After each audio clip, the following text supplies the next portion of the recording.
show goes on. We have a big week for Donald Trump next week with his first meeting with Chinese President Xi Jinping. A Senate vote on Supreme Court nominee Neil Gorsuch is also expected next week. Joining us again, Chabria, former advisor to Governor John Kasich and managing director at public affairs firm Mercury. Good to see you. Morning again. So it's day 70 of President Trump's first 100 days. Yeah. Next week, big week. What can we expect from his meeting with the Chinese president? He already tweeted that that meeting will be very difficult. Well, I think this is a really, really important meeting for several reasons. One is we're coming on the heels of the Angela-Merkel handshake gate meeting, so people are going to be really looking at what the tone of the president takes, especially after he's signing these tough executive orders against China. I do think this is a way to get back on track with some of the base that feels that we as a country have been losing out to China for decades, and we should be tougher against them. So politically, there's a lot of value to this. He is going to get pushback from the business community, the ones that deal with China in terms of trade and actually do business in China. So how is he going to manage that? The Chamber of Commerce crowd in the Republican coalition, that's going to be an interesting thing too. The macro thing that I'm going to be looking at is there are those foreign policy experts that say you can't have an antagonistic relationship with Russia and China going on at the same time.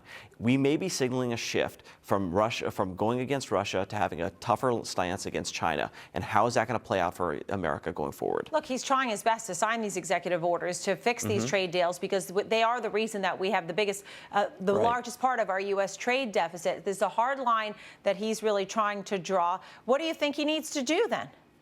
Well, so, and this might be the right place to go. I'm just saying there's going to be a lot of challenges going forward. Now, the other thing that we have to look at, too, is what is the North Korea situation going to be? Is he going to have these executive orders signed today, and then is he going to back off there and trade for North Korea? Because North Korea is a huge threat to America.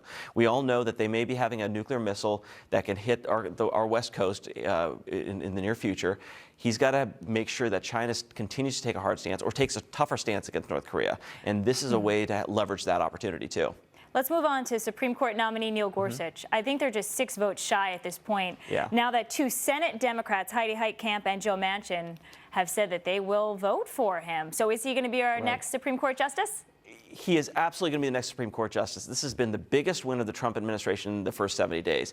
I think Democrats are completely insane to even threaten a filibuster here. There are so many other places where they should be fighting that could get them more political capital. This is just a mistake for them. Gorsuch is going to be the next Supreme Court justice. He's going to be a great justice.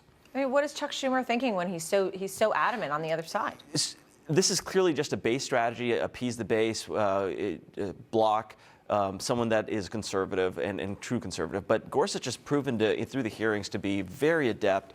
I was listening to a left-wing podcast the other day. Even they say, boy, this guy's really smooth. This is a mistake, a political mistake. They should threaten a filibuster, but move off quickly, and they should be focusing on some other things. That's what I'd be doing if I was a Democrat strategist. Jay Chabria, thank you so much for your time this morning. Have a beautiful weekend. Good. Thank you. Coming up, March Madness comes to a head, and we're going to run down the unusual Final Four matchups.